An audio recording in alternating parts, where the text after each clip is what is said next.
Assalamualaikum warahmatullahi wabarakatuh.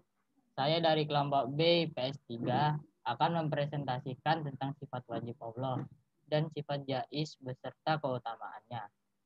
Sifat wajib sendiri mempunyai 4 kelompok, yaitu sifat nafsiyah, sifat salbiyah, sifat ma'ani, dan sifat maknawiyah. Sifat nafsiyah adalah sifat yang menunjukkan zat itu sendiri. Sifat nafsiyah juga bisa didefinisikan sebagai haliyah atau kondisi yang pasti ada pada suatu zat. Sifat wajib Allah yang termasuk ke dalam sifat nafsiyah hanyalah satu, yaitu sifat wujud. Sifat wujud adalah zat yang pasti ada. Dia berdiri sendiri, tidak diciptakan oleh siapapun, dan tidak ada Tuhan selain Allah. Sifat salbiyah adalah sifat yang menafikan segala hal yang tidak layak bagi Allah Ta'ala. Sifat wajib Allah yang masuk ke sifat salbiyah. Sifat salbiyah sendiri mencakup 5 sifat, yaitu kidam, bako, mukhalafatul lil hawadisi, qiyamuhu binafsihi, dan wahdaniyah.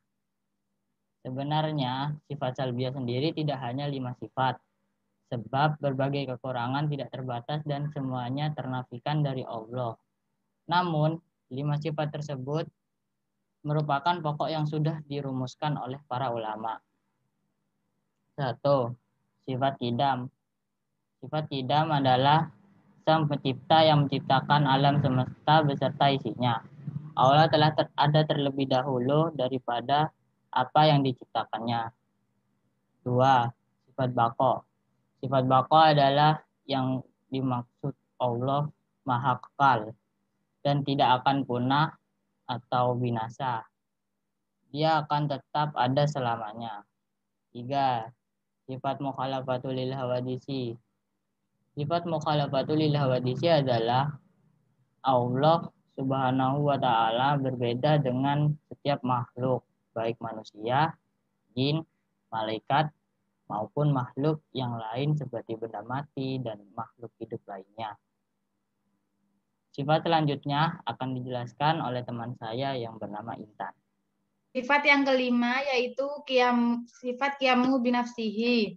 Qiyamuhu binafsihi ini memiliki arti berdiri sendiri. Berdiri sendiri ini tidak bergantung atau tidak membutuhkan bantuan dari apapun dan siapapun. Seperti dari surat Al-Ankabut ayat 6 yang berbunyi, sesungguhnya Allah benar-benar maha kaya, tidak memerlukan sesuatu dari alam semesta. Buktinya adalah Allah menciptakan semua yang ada di bumi dan langit tanpa minta bantuan siapapun. Sifat yang selanjutnya adalah wahdaniyah. Wahdaniyah memiliki arti Allah Maha Esa atau satu. Tidak ada sekutu baginya. Dialah satu-satunya Tuhan pencipta alam semesta. Seperti yang dijelaskan dalam dalil Al-Anbiya ayat 22. Seandainya di langit dan di bumi ada Tuhan selain Allah, tentulah keduanya itu akan binasa. Sifat yang selanjutnya ada kudrat yang artinya berkuasa. Allah Maha Kuasa atas segala sesuatu. Tidak ada yang bisa menandingi kekuasaan Allah Subhanahu wa Ta'ala. Seperti firman Allah yang berbunyi innallaha ala kulli syai'in qadir, yang artinya sesungguhnya Allah berkuasa atas segala sesuatu. Bukti kekuasaan sifat kudrat ini tertuang dalam Al-Qur'an surat Al-Baqarah ayat 164 yang artinya Allah merupakan zat yang maha kuasa dan maha segalanya. Ia telah menciptakan langit dan bumi beserta seluruh isinya. Sifat yang selanjutnya adalah sifat iradah, yang artinya memiliki kehendak. Jika Allah berkehendak atas sesuatu, maka tak ada yang tak mungkin terjadi dan tidak satupun yang dapat mencegahnya. Seperti firman Allah yang berbunyi inna rabbaka fa'alul lima yurid, yang artinya sesungguhnya Tuhanmu maha pelaksana terhadap apa yang Dia kehendaki. Surat Hud ayat 107. Bukti dari sifat iradah ini adalah Allah menciptakan alam ini atas kehendaknya sendiri. Yang kedua, apapun yang Allah kehendaki pasti akan terjadi. Sifat yang selanjutnya akan dijelaskan oleh teman saya yang bernama Luna. Yang selanjutnya yaitu ilmu. Ilmu artinya mengetahui. Tak ada satu hal pun tidak diketahui Allah Subhanahu wa Ta'ala. Allah Maha mengetahui atas segala sesuatu, baik yang tampak maupun tidak. Sifat ilmu ini tertulis dalam Al-Quran, Surah Al-Hadid ayat keempat yang berbunyi, Dia mengetahui apa yang masuk ke dalam bumi dan apa yang keluar daripadanya, dan apa yang turun dari langit dan apa yang naik kepadanya. Dan Dia bersama kamu di mana saja kamu berada. Dan Allah Maha melihat apa yang kamu kerjakan.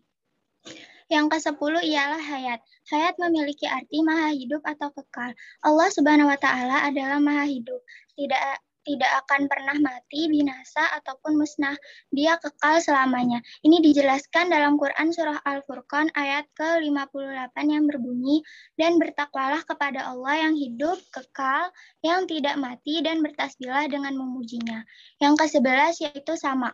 Allah Subhanahu wa Ta'ala memiliki sifat sama yang berarti maha mendengar. Allah adalah zat yang maha mendengar segala sesuatu baik yang diucapkan ataupun yang disembunyikan dalam hati. Sifat sama ini dijelaskan dalam Al-Quran Surah Al-Ma'idah ayat ke-76 yang berisi, dan Allah lah yang maha mendengar lagi maha mengetahui. Yang ke-12 adalah basar. Selain maha mendengar, Allah Subhanahu wa Ta'ala juga memiliki sifat basar yang artinya maha melihat. Allah Subhanahu wa Ta'ala dapat melihat segala sesuatu di dunia ini karena pandangan dan penglihatan Allah Subhanahu wa Ta'ala tak terbatas, baik yang terlihat secara kasat mata maupun yang disembunyikan.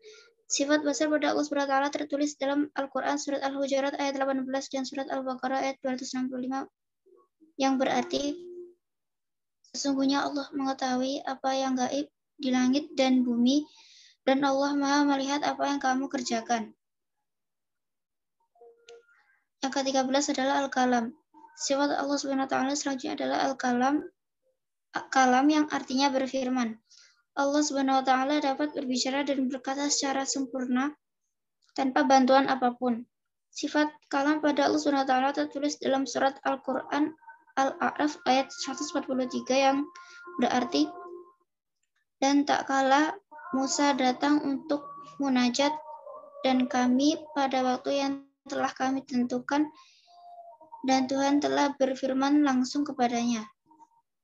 Yang ke-14 adalah qadiran. Segala sesuatu yang terjadi di dunia ini merupakan kuasa Allah Subhanahu wa Ta'ala. Maka dari itu, Allah Subhanahu wa Ta'ala memiliki sifat qadiran yang berarti kuasa.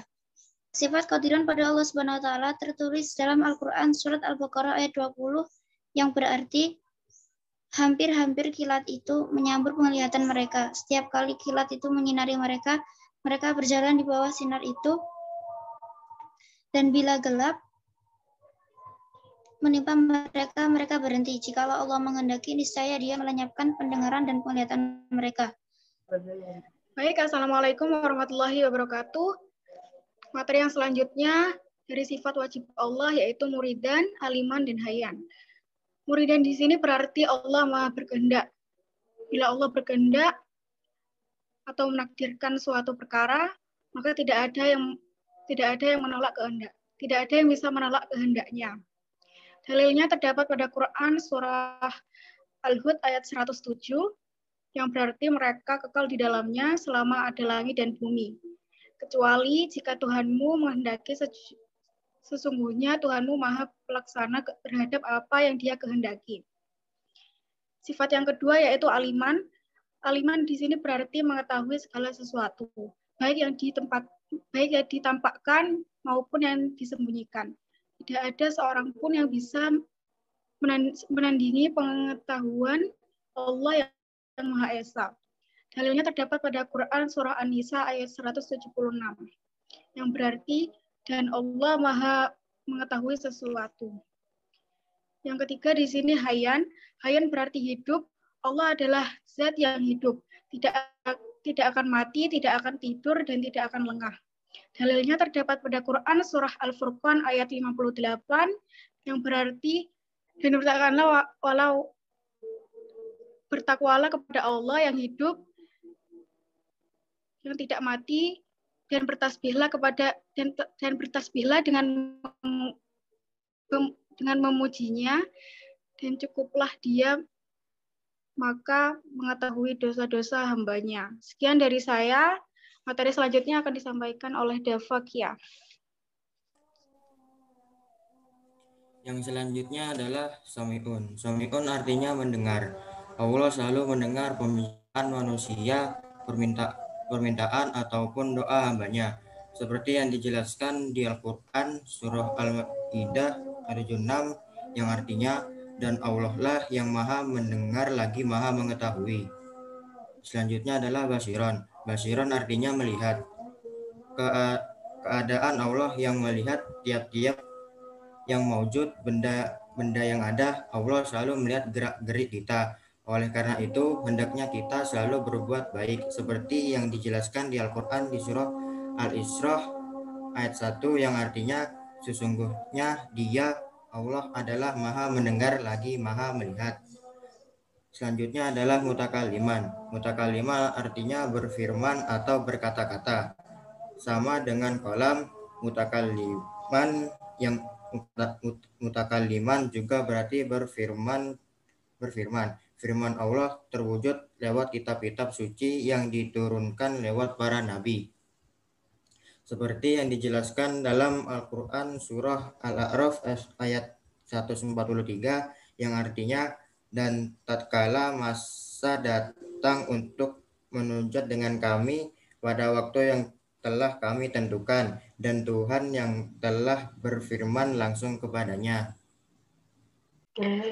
Oke, terima kasih teman-teman. Saya akan melanjutkan presentasi dari kalian semua.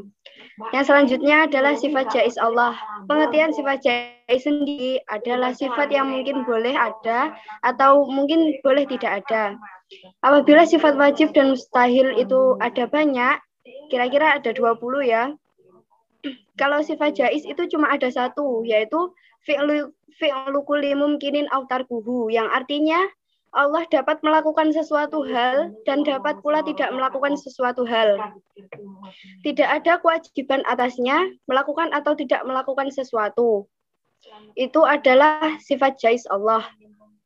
Dan untuk keutamaan mengenal nama dan sifat Allah, itu yang pertama adalah mengenal nama dan sifat Allah adalah ilmu yang paling mulia dan yang paling utama. Semakin mengenal Allah, semakin mendekat dengan Allah. Dan yang ketiga adalah Allah itu menyukai nama dan sifatnya. Untuk yang keempat, iman akan semakin bertambah. Yang kelima, manusia diciptakan untuk menyembah Allah semata dan untuk mengenalnya. Yang keenam, menenangkan jiwa dan melapangkan hati. Yang ketujuh adalah disiplin dalam bersikap. Jadi kesimpulan yang bisa kita ambil dari presentasi kali ini adalah Allah mempunyai sifat wajib bagi Allah adalah sifat-sifat yang pasti dimiliki oleh Allah Subhanahu wa Ta'ala. Sifat wajib bagi Allah ada 20.